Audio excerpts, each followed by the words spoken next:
Shalom, selamat pagi Bapak Ibu dan Saudara yang dikasihi Tuhan. Kembali kita berjumpa kembali dalam keadaan yang baik, diberkati Tuhan senantiasa. Saya yakin panjenengan semuanya tetap dalam keadaan yang sehat, tetap bersemangat dan bersukacita di dalam Tuhan. Dan saya meyakini Bapak Ibu Saudara semuanya tetap mengasihi Tuhan apapun keadaan yang kita hadapi. Hari ini kita akan bersama-sama belajar firman Tuhan yang diambil dari Yohanes pasal yang ke-12 ayat yang ke-20 sampai dengan ayat yang ke-26 dengan judul firman Tuhan, melayani akan dihormati Bapa. Mari kita akan berdoa terlebih dahulu, mohon pimpinan Tuhan. Bapa Surgawi, kami siap mendengar firman-Mu, berbicaralah kepada kami, bersabdalah ya Tuhan, pakai lidah bibir hamba-Mu untuk memperkatakan firman-Mu. Kami serahkan seluruh hidup kami dan waktu kami, hanya di dalam nama Tuhan Yesus kami berdoa. Amin.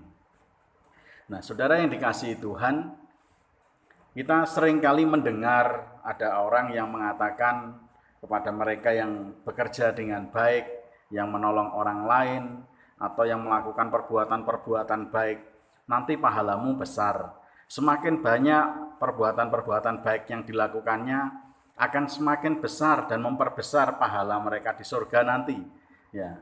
Bahkan mungkin kalimat-kalimat seperti ini tidak asing kita dengar di dalam persekutuan-persekutuan Kristen yang seringkali mengatakan kepada kita semuanya, ya, nanti upahmu besar di surga. Ya, mungkin kita sering mendengar itu. Kalau ada orang yang menolong sesamanya, yang melayani dengan baik di gereja, atau yang membuat kebaikan-kebaikan yang luar biasa di dalam gereja, bahkan kebaikan-kebaikan kecil pun, mereka akan berkata kepada kita yang melakukannya, nanti upahmu besar di surga. Nah, tentu ini sesuatu yang sangat baik sekali. Ya. Bahkan di dalam perjanjian baru juga sering mengajarkan kepada kita semuanya, yang melayani dengan setia akan mendapatkan pahala, menerima upahnya. Ya, kalau kita lihat seperti halnya, ya, ketika Yesus mengajarkan tentang talenta itu, ya, mereka yang melakukan pekerjaan itu dengan baik, dengan setia, dengan tekun, mereka akan menerima upahnya dengan ikut bersama-sama dengan kebahagiaan Bapa di surga.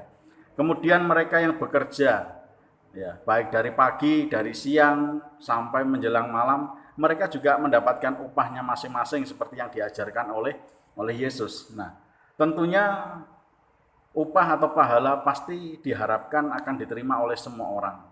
Pahala-pahala yang seperti apa yang mau diberikan Tuhan kepada kita, tentu itu menjadi harapan bagi kita yang melayani Tuhan. Nah, di dalam Yohanes pasal yang ke-12 ayat yang ke-26 ini, ya, ini kita melihat di dalam ayat ini, barang siapa melayani aku, ia harus mengikut aku, dan di mana aku berada, di situ pun pelayanku akan berada.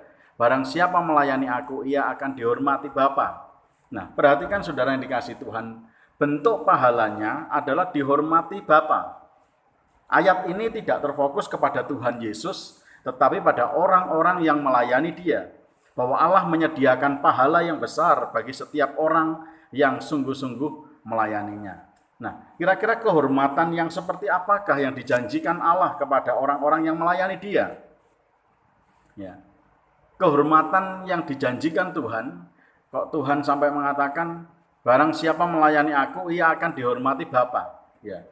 Yang pertama, kalau kita melihat, ya, mereka akan ditempatkan di tempat yang terhormat di mana Yesus juga berada di sana.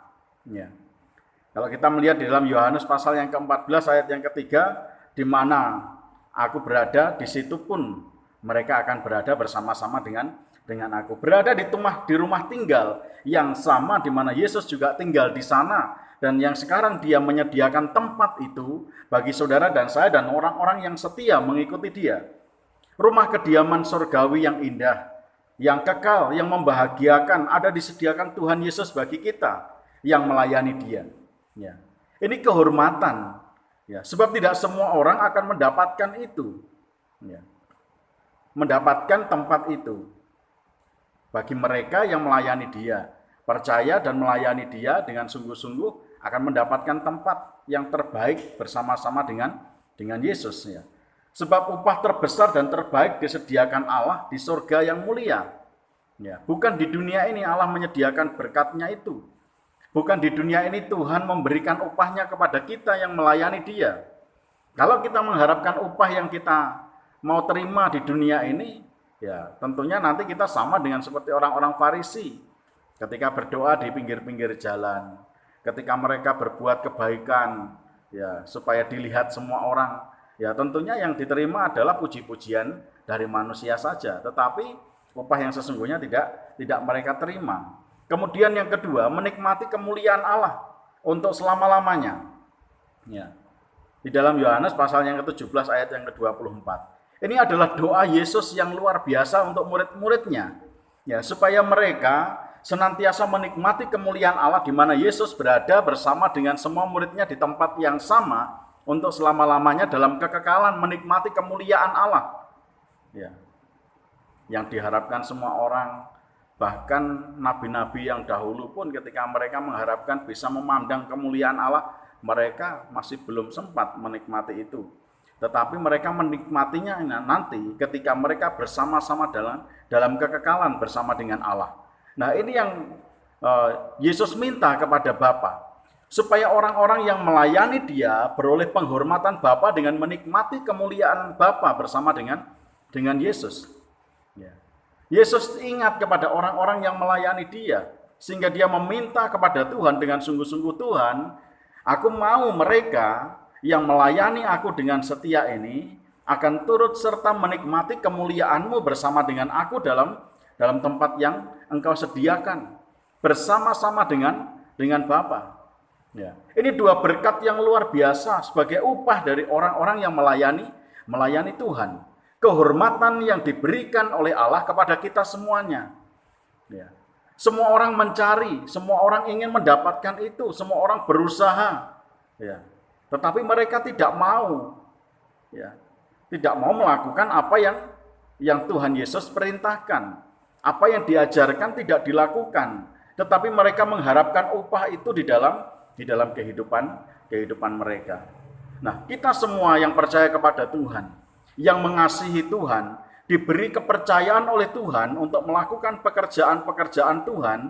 Nah, tentunya ketika kita melakukan dengan setia, dengan sungguh-sungguh, ya, bukan dengan setengah hati, kita akan mendapatkan upah yang Tuhan janjikan.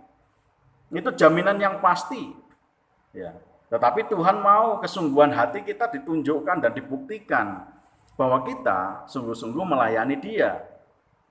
Nah, tetapi faktanya yang terjadi apa? Di dalam kehidupan kita sebagai umat Tuhan, ya, bahkan bukan hanya orang-orang Kristen di dalam gereja kita, tetapi mungkin di luar sana juga. Banyak orang yang ketika mereka melayani, ya mereka tidak dengan tulus melayani. Mereka tidak dengan sungguh-sungguh. Bekerja keras itu bukan berarti mereka sungguh-sungguh. Bukan soal tenaga kita yang kita keluarkan seolah-olah kita melakukan, tidak. Tetapi ketulusan hati kita yang muncul dari hati nurani kita yang paling dalam, bahwa kita melakukan ini untuk Tuhan, bukan untuk diri kita. Nah, kita perlu cross check, kita perlu melihat, kita perlu introspeksi. Selama ini yang kita lakukan ini untuk diri kita sendiri, untuk kesenangan kita sendiri, atau kita ini sedang melayani Tuhan. Ya. Banyak orang yang menginginkan menikmati berkat-berkat yang terbaik ditempatkan di tempat yang terhormat di mana Yesus berada. Menikmati kemuliaan Bapa untuk selama-lamanya. Nah, ini suatu impian dan harapan yang begitu besar di mana setiap orang yang percaya kepadanya dan yang melayani Dia dengan sungguh-sungguh akan mendapatkan itu. Dan tentunya kalau panjenengan semuanya ingin mendapatkan semuanya itu, ya ikuti apa yang menjadi ajaran-ajaran Tuhan, perintah dan ketetapan Tuhan. Bagaimana mendapatkannya? Jika Yesus Kristus sendiri melayani dengan cara yang demikian sehingga orang itu menghormati Dia, Allah pun juga menghormati Dia, maka Allah Bapa yang sama juga akan melakukannya kepada kita. Jika kita juga menunjukkan kesetiaan kita dan kesungguhan hati kita dalam melayani Dia. Sungguh-sungguh melayani Dia, bukan setengah-setengah. Ya. Kalau sungguh-sungguh kan berarti kan harusnya ada totalitas juga. Nah, ini yang akan kita bahas. Barang siapa melayani aku, dalam terjemahan lain, kalau ini kita baca tadi di dalam ayat yang ke-26, ya. Dikatakan setiap orang yang mau melayani aku. Artinya siapa saja yang mempercayai Yesus dan memilih untuk melayani dengan cara yang sama seperti Yesus melayani, akan mendapatkan upah yang disediakan Bapa baginya. Dan orang-orang yang setia melayani dia akan menunjukkan komitmennya. Komitmennya apa? Kalau di sini dikatakan barang siapa melayani aku, ia harus mengikut aku dan di mana aku berada, di situ pun pelayanku akan berada. Nah, yang pertama kita lihat mengikuti dia, komitmen kita. Ya. Melayani Kristus berarti mengikuti dia, bahkan sampai mati. Ya. Tindakan ini akan memperoleh upah ikut mengalami masa depan yang mulia, masa depan yang indah bersama dengan dia, dengan Bapa, termasuk pengakuan Bapa terhadap kita. Dan ini terbuka bagi siapapun yang memang mau melayani dia, tanpa melihat latar belakang hidup lamanya. Dan mereka yang sungguh-sungguh meninggalkan hidup lamanya dan berkomitmen mengikuti Yesus, kemanapun Yesus pergi dan dimanapun Yesus berada, ia akan selalu ada bersama dengan Yesus dan akan melayani yang sama seperti Yesus melayani. Maka Bapa pun juga akan menghormati orang-orang yang demikian, yang tidak mencari pujian bagi dirinya sendiri. Nah, di mana Yesus berada, kita berada di situ juga. Artinya apa? Hidup kita ini ya bersama-sama dengan Kristus. Kalau Yesus ada di sini, ya kita ada di sini. Ya. Karena Yesus sudah ada di dalam kehidupan kita. Penghormatan Bapa akan diberikan kepada orang-orang yang mengikuti dia dengan sepenuh hati, bukan setengah hati. Ingat, Tuhan tidak pernah menginginkan dan tidak pernah menghendaki dan tidak senang diduakan. Ya. Tuhan mau orang yang mau ikut dia, ikut sepenuhnya kepada dia. Dan menggantungkan hidupnya kepada dia, menyerahkan hidupnya kepada dia, melakukan apa yang menjadi kehendak dia. Ikut kemanapun dan dimanapun Yesus berada, kita akan berada bersama dengan Yesus. Nah, ini komitmen kita. Bagaimana dengan komitmen panjenengan semuanya? Apakah Bapak, Ibu, Saudara semuanya mengikuti dia dengan sungguh-sungguh? Sehingga dimanapun kita berada dan kemanapun kita pergi, Yesus ada di situ, ada di dalam diri kita. Ya. Bukan akunya yang kita tonjolkan, tetapi Yesusnya yang menonjol dalam sikap, perbuatan, dan perilaku hidup kita. Sebab dimanapun Kristus berada, dimanapun saya dan saudara berada, Kristus juga ada di situ. Ya. Ini namanya mengikuti dia. Ya. Kalau mengikuti dia ya jalannya itu kemana ya kita ikuti. Bukan Kristusnya berjalan ke arah utara, kita berjalan ke arah selatan. Itu namanya kita membelakangi. Ya. Tetapi namanya mengikuti dia, kemanapun dia pergi dan dimanapun dia berada, kita akan selalu ada bersama dengan dia. Yang kedua, komitmen kita ini, kalau di situ dikatakan, di situ pun pelayanku akan berada juga. Ya. Artinya berjalan bersama dia. Ini disebut dengan totalitas hidup di dalam Kristus. Ya. Totalitas hidup di dalam Kristus. Jika kita mengikuti dia, ya, tidak secara otomatis kita memiliki totalitas hidup di dalam Kristus, sebab banyak orang yang mengikuti dia tanpa totalitas hidup, mereka pada akhirnya meninggalkan Kristus. Tetapi di dalam ayat yang ke-26 ini, ya, kalau kita memperhatikan, Yesus mengatakan, di mana aku berada, di situ pun pelayanku akan berada. Ini merupakan karakteristik dari pengikut yang sejati.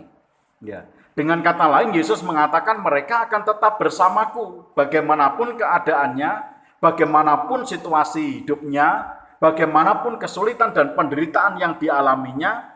Ya. Namun, karena mereka memiliki totalitas hidup di dalam Kristus, bahwa mereka sungguh-sungguh telah menyerahkan hidupnya kepada Kristus, maka sekali-kali mereka tidak akan pernah meninggalkan dia. Berjalan bersamanya, ya, ini yang disebut dengan totalitas tanpa batas. Ya, totalitas tanpa batas, dan setiap orang yang melayani dia harus memilikinya, agar ia tetap berjalan bersama Kristus untuk melayaninya di ladangnya yang luas ini. Ya.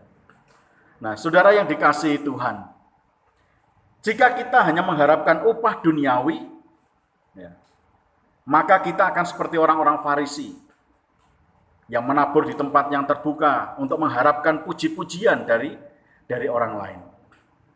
Nah, saudara yang dikasihi Tuhan, beriman kepada Yesus berarti komitmen pribadi untuk mengikuti Dia, menaati semua ajarannya, serta berada bersama dengan Dia dimanapun Dia berada. Mengikuti Yesus termasuk menyangkal diri dan memikul salib.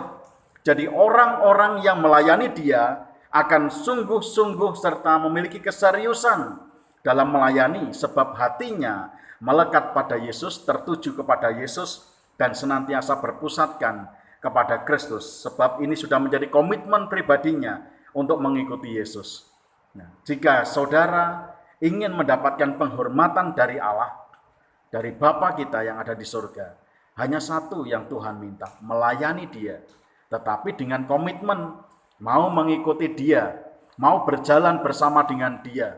Apapun yang terjadi dengan kehidupan kita, kita akan tetap bersama-sama dengan Kristus. Nah, saudara yang dikasihi Tuhan, apakah saudara mengharapkan itu terjadi dalam kehidupan saudara, menikmati kemuliaan Allah yang kekal selama-lamanya, dan kita tinggal bersama dengan Bapa dalam kemuliaannya yang kekal? Lakukan tugas pelayananmu dengan sungguh-sungguh setia, ya, dengan mengutamakan Kristus, melayani Dia dengan sepenuh hati, bukan dengan setengah hati. Maka kita akan menikmati berkat-berkat Allah yang terbaik, yaitu penghormatan yang diberikan Bapa kepada orang-orang yang setia melayani Dia. Tuhan memberkati. Mari kita akan berdoa. Terima kasih Tuhan Yesus atas firman-Mu yang telah memberkati kami. Kiranya Tuhan, Engkau akan memberkati kami sekalian, sehingga kami semakin mengerti dan memahami apa yang menjadi maksud dari firman-Mu ini. Kiranya Tuhan tuntun kami dan tolong kami untuk melakukannya. Terpujilah nama-Mu, dalam nama Tuhan Yesus kami berdoa dan kami bersyukur. Amin.